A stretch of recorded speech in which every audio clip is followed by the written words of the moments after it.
Okay, this is part 2, Sensing the World. We're going to use conditional statements with our Scratch project. So the first thing we want to do is to paint a new sprite icon, and that's going to be this little button right here. Come on, little guy, there we go. Alright, then I guess I need to erase that. So, erase, okay. Alright, we are going to use the zoom out tool.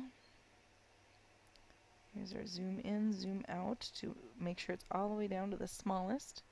We're going to use the rectangle tool. We want a rectangle without a center.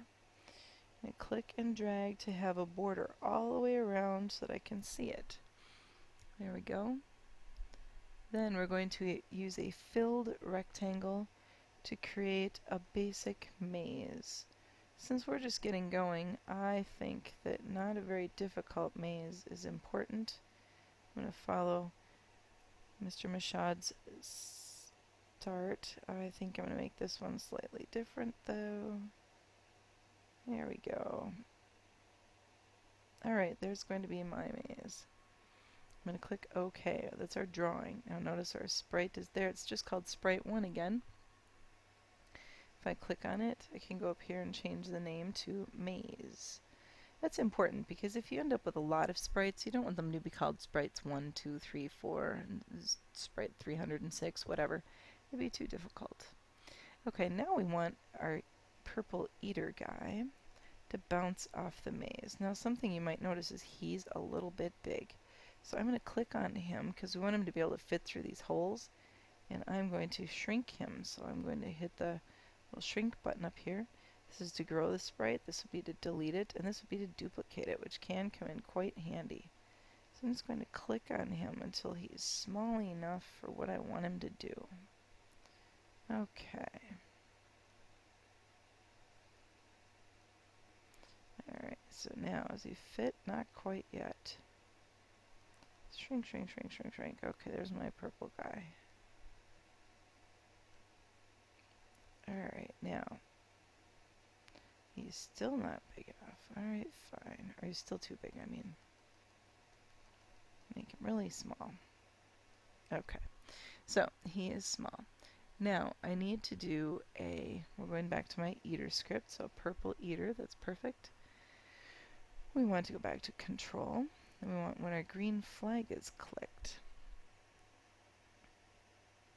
And I can move these around. It doesn't really matter if you stack them up on top of each other, whatever. So when green flag is clicked, I would like a forever if and then something. And we'll fill in this little hexagon in just a minute. So we want to do a sensing button. Sensing. We're going to click a, what is that one there? A touching. Forever if touching something. So we're going to grab this little guy and we're going to put it into that little hexagon box and we're going to drop it around, and if it touches the maze, what is it going to do if it touches the maze? We are going to add a turn 15 degrees. That's a motion. So we want it to turn 15 degrees.